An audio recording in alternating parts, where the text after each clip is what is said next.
Shalom saudara-saudara yang dikasihi Tuhan. Jumpa lagi dengan saya dalam pesan pastoral hari ini. Gimana kabar saudara-saudara?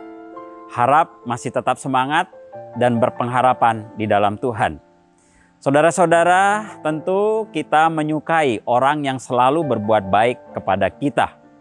Itulah yang akan terjadi bila perbuatan baik itu dilakukan oleh seseorang. Ia berdampak baik kepada orang lain. Nah, pertanyaannya sekarang adalah apakah kita senang dan bersuka cita apabila kita bisa berbuat baik kepada orang lain?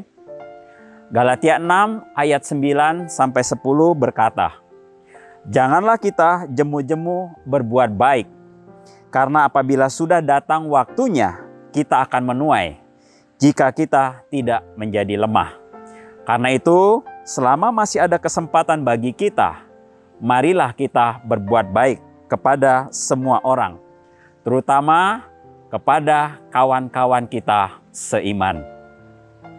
Rasul Paulus mengajarkan agar jemaat di Galatia dan kepada kita semua untuk tidak jemu-jemu berbuat baik. Kalimat "janganlah jemu-jemu" menunjuk kepada suatu tindakan yang harus dilakukan secara terus-menerus. Jadi kita diminta untuk tidak bosan berbuat baik.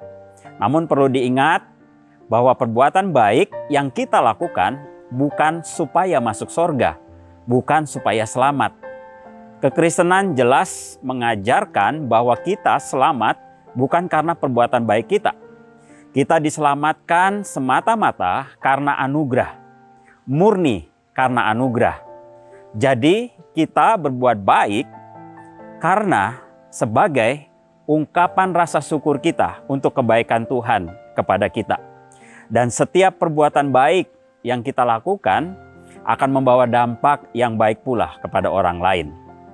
Nah, kapan kita berbuat baik?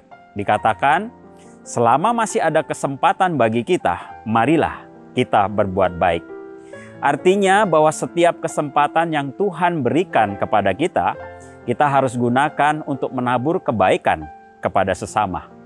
Dan saya mau katakan bahwa setiap detik di dalam hidup kita itu adalah kesempatan yang Tuhan berikan kepada kita. Jadi sebenarnya perbuatan baik itu harus terus-menerus dilakukan. Nah, setiap orang percaya dimampukan untuk selalu berbuat kebaikan. Karena kebaikan itu merupakan bagian dari buah roh. Jika kita anak Tuhan, maka kebaikan itu seharusnya muncul dalam kehidupan kita sehari-hari. Dan saya pikir masa sekarang ini adalah masa yang tepat bagi kita untuk menunjukkan kebaikan kita kepada sesama. Lalu kepada siapakah kita berbuat baik? Tentu kepada semua orang dalam situasi dan kondisi apapun. Dan Paulus juga menegaskan di sini, tetapi terutama kepada kawan-kawan kita seiman. Mengapa?